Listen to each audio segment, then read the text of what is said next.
Oi, estamos aqui outra vez com o pessoal do Entendendo a Obesidade e dando uma sequência naquela nossa primeira conversa, vamos imaginar uma seguinte situação. Você que está aí nos assistindo, imagina nesse final de semana seu filho já começando a apresentar os primeiros sinais de peso e você chega para ele e fala: filho, você precisa melhorar, você está ficando acima do peso. E de repente ele olha para você, você está no sofá com uma latinha de refrigerante ou uma cervejinha, porque ninguém é de ferro, comendo lá o seu salgadinho na frente da televisão com o controle remoto. Será que o seu filho vai entender a sua mensagem? Será que a gente não tem que entender que o tratamento da obesidade ele começa dentro da nossa casa como um ato de amor? Que você comece a entender que o exemplo que a família, que os pais e os irmãos mais velhos vão passando para as crianças é muito importante. Então não adianta a gente ficar culpando simplesmente o governo, seja ele federal, estadual ou municipal, que tome algumas atitudes, se nós não estamos tomando as nossas atitudes dentro de casa. Vamos lembrar que as pessoas mais velhas que estão nos escutando e nos assistindo, que lá atrás a gente brincava muito mais na rua, a gente saía, a gente não tinha tantos videogames, não tinha tantos celulares que hoje são verdadeiros computadores de mão, e a gente tinha uma vida muito mais ativa, a gente corria, a gente brincava, a gente soltava papagaio, a gente jogava futebol, era um outro, as crianças tinham muito mais atividade física e se exercitavam mais. A nossa alimentação era muito diferente, eu me lembro que nessa época eu ia no supermercado, você tinha lá umas, sei lá, 10, 20 tipos de bolachas diferentes, já era uma coisa. E outro dia eu estava andando numa grande rede de supermercados e eu me deparei com 2 corredores enormes. Eu não consegui entender qual é a capacidade que as pessoas têm de inventar tantos tipos e tantas cores e tantas formas e tantas marcas de uma bolacha. Então, hoje nós temos uma facilidade de oferecer para nossos filhos uma alimentação que ela pode ser boa, pode ser gostosa, ninguém está dizendo para ser um carrasco que não dá, mas é uma alimentação que pode trazer problemas graves e uma hora deles é a obesidade. Então nós precisamos entender que é preciso que a gente mude um pouco o comportamento da nossa família. É preciso que eu como pai, eu como mãe, pegue nesse próximo fim de semana e comece a levar o meu filho para jogar um futebol, para andar no parque, para andar de bicicleta, que ele faça alguma coisa que ele possa queimar. É preciso que eu faça dentro da minha casa que o meu filho tenha uma alimentação mais correta. E para isso é muito importante a ajuda de uma nutricionista, de um nutrólogo, que eles trabalhem junto com vocês, porque de repente a gente acha que olha, eu vou tomar um suco de laranja. A gente sabe que um suco de laranja, ele pode parecer uma coisa muito saudável, e ele é saudável, mas ele tem um monte de calorias. Às vezes a gente se engana com alguns alimentos, acha que é um alimento, por exemplo, a comida japonesa parece uma comida mais saudável, e ela, muitas vezes, ela é uma comida que às vezes não tem tanta fritura, mas ela pode ter um índice calórico muito alto. Então é preciso que a gente entenda um pouco do que é uma boa alimentação, para que a gente possa oferecer isso para os meus filhos. Mas isso eu quero dizer que nós vamos começar a construir a base da nossa pirâmide. Eu preciso comer direito e eu preciso fazer atividade física. Comer direito, às vezes não é se privar desse ou daquele tipo de alimento. Comer direito, eventualmente, é comer várias vezes ao dia. Hoje a gente escuta, não, olha, se eu ficar muito tempo em jejum, pode ser que eu vou queimar minhas células. Volta e meia a gente vê alguma notícia aí nas mídias sociais. Mas, na realidade, os grandes trabalhos cientificamente comprovados mostram que se você se alimenta com alguma regularidade a cada 2, 3 horas, a chance do seu corpo trabalhar contra você é menor. Vamos imaginar o seguinte. Você está com o seu carro na estrada e você está dirigindo e você começa a ver que o ponteiro da gasolina está chegando na reserva.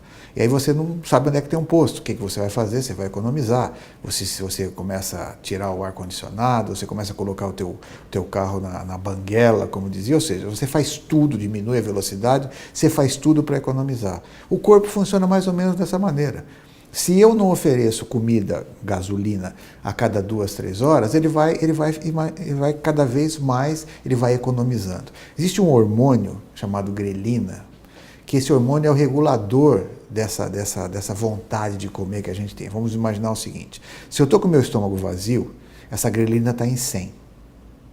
Quando eu como e tem comida dentro do meu estômago, essa grelina vai para 10.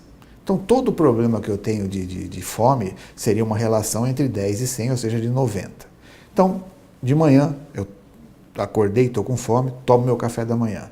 A minha grelina que estava em 100, quando o café da manhã entra no estômago e ele enche o meu estômago de comida, ela baixa para 10, o meu cérebro recebe uma mensagem que eu estou saciado e está resolvido o meu problema. Quando esse café da manhã começa a ir para o intestino, porque é no intestino fino que nós tiramos dos alimentos o que eu preciso para viver. O estômago não faz digestão como as pessoas imaginam. O estômago ele só começa a preparar os alimentos e essa digestão, que é a absorção dos nutrientes que nós precisamos para viver, ela é feita pelo intestino. Então lá no intestino por exemplo, que eu tiro da carne, a proteína, o ferro. O que sobrou daquela massa vai sair 24, 30 horas depois em forma de fezes. Então aquilo que precisar eu tiro. Então vamos imaginar que meu estômago começou a esvaziar. Meu estômago começa a esvaziar, essa grelina começa a subir. Ela vai subindo 10, 20, 30, 40, 90, 100, até que eu estou morrendo de fome, e aí eu vou e almoço. Aí eu almoço, entrou comida, ela baixa, eu fico sem fome. O almoço vai para o intestino para ser absorvido, ela começa a subir de novo, aí eu estou morrendo de fome, 100, eu janto e assim sucessivamente.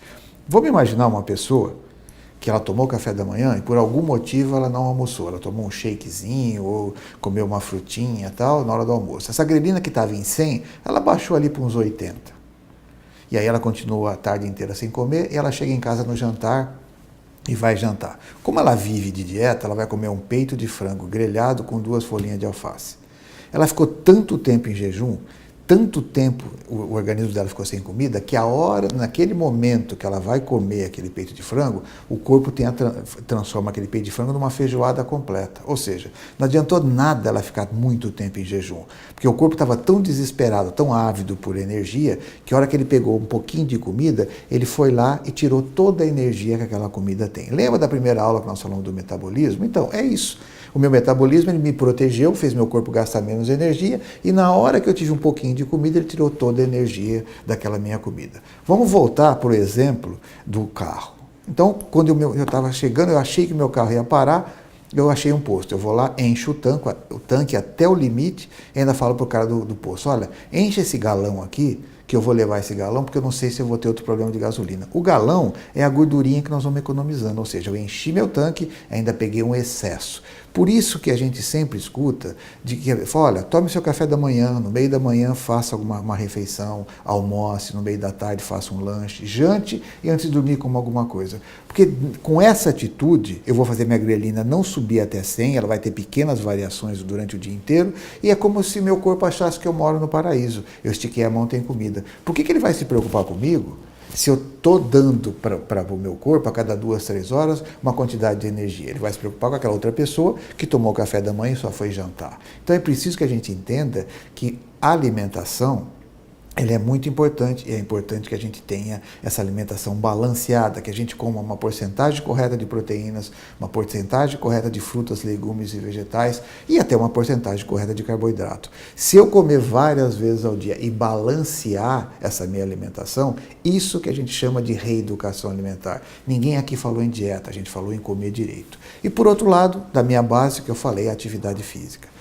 As pessoas que têm a tendência ao sobrepeso e à obesidade, elas são organismos que economizam. E nós temos e devemos gastar. E é preciso que a gente faça, no mínimo, 1 hora de atividade física 3 vezes por semana. Atividade física, ela pode ser na academia, ela pode ser na dança, ela pode ser na natação, ela pode ser andar de bicicleta, até uma caminhada. Mas é preciso que a gente entenda que caminhada não é passeio, não é pegar meu cachorrinho e sair andando com ele. Isso é muito bom, eu estou me exercitando, eu estou melhorando minha parte respiratória, mas eu não estou queimando.